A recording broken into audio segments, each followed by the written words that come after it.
আসসালামু আলাইকুম এভরিওয়ান, কেমন আছেন সবাই? আজকে আপনাদের সাথে শেয়ার করব দারুণ মজাদার এবং আমার খুবই পছন্দের একটি খাবারের রেসিপি। এটি হচ্ছে মাছের ডিমের ঝুরি ভাজা। মাছের ডিম তো আমরা সবাই অনেক পছন্দ করি, অনেকে অনেকভাবে রান্না করেন, কিন্তু আমি পার্সোনালি বাসায় এইভাবেই সবসময় রান্না করি।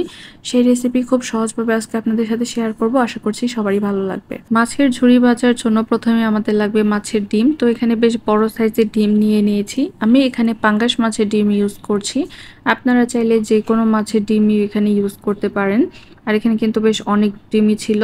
তো এটাকে আমি একটু হাত দিয়ে কচলে নিয়েছি, উপরে স্কিনটা ফেলে দিয়ে এরকম করে ডলে নিয়েছি, তাই এরকম হয়ে গেছে।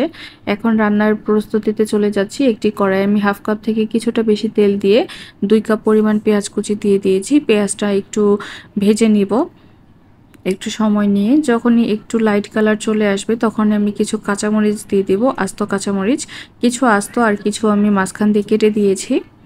এখন ভেজে নিতে হবে পেঁয়াজটা খুব ভালোভাবে, হালকা গোল্ডেন ব্রাউন কালার আসা পর্যন্ত। তো এই যে পেঁয়াজটা আমাদের ভাজা ভাজা হয়ে গেছে। এখন এখানে আমি দিব স্বাদ মতো লবণ, 1 চা চামচ হলুদের গুঁড়া, 1 চা চামচ মরিচের গুঁড়া, 1 চা চামচ ধনিয়া এবং 1 চা চামচ জিরার গুঁড়া। মশলাগুলো একটু পেঁয়াজের সাথে মিক্স করে নিব খুব ভালোভাবে। এখন এখানে দেব 1 চা চামচ আদা বাটা এবং 1 চা চামচ রসুন বাটা। এগুলো পেঁয়াজের সাথে মিক্স করে নিতে হবে একটু ভেজে। এখন আমি পানি অ্যাড করে দিব যাতে গুঁড়ো মশলাগুলো পুড়ে না যায়। মশলাগুলো খুব ভালোভাবে কষিয়ে নিতে হবে উপরে তেলটা যে না আসা পর্যন্ত।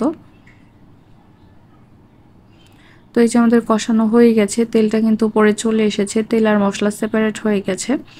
তো এখন এখানে আমরা ডিমটা দিয়ে দিব।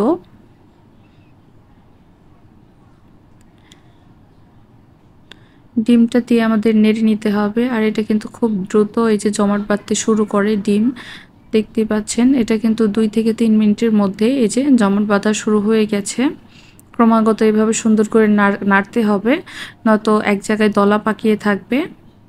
মাছের ডিমে কিন্তু আমি তেমন আর কোনো মশলা ইউজ করব না। মাছের ডিমে তেমন কোনো মশলা ইউজ করতেও হয় না, তাহলে মাছের যে ফ্লেভারটা ডিমের সেটা কিন্তু চলে যায়। আর এই যে দেখতেই পাচ্ছেন 5 থেকে 6 মিনিটের মাথায় এরকম জমাট বেঁধে গেছে পুরোটা। এখানে কিন্তু আর কোনো কাঁচা অংশ নেই, কিন্তু এটাকে আমাদের আরেকটু ভেজে নিতে হবে। তেলটা মানে শেষ হয়ে গিয়েছিল, এই কারণে আমি 2 টেবিল চামচ তেল ইউজ করলাম এখানে। এখন ডিমটা আমি খুব ভালোভাবে ভাজা ভাজা করে নিব। আমি একটু সময় নিয়ে কাজটা করছি, চুলার আঁচটা মিডিয়াম টু লোয়ে আছে। আমি কিছুক্ষণ পর পর এভাবে নেড়ে দিচ্ছি।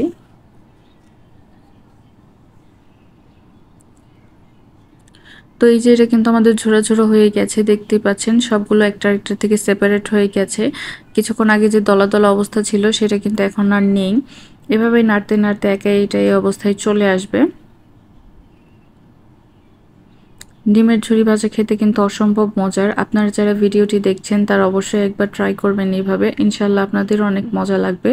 আর একটু ক্লোজলি দেখিয়ে দিচ্ছি, দেখতে পাচ্ছেন কত সুন্দর হয়েছে। তো এই যে ডিমের ঝুরি ভাজা রান্না করা আমার শেষ। এখন এটাকে আমি সার্ভ করে নিব। তো এই হচ্ছে আমার ঝুরি ভাজার ফাইনাল লুক। আশা করছি আমার আজকের রেসিপিটি সবারই অনেক ভালো লেগেছে।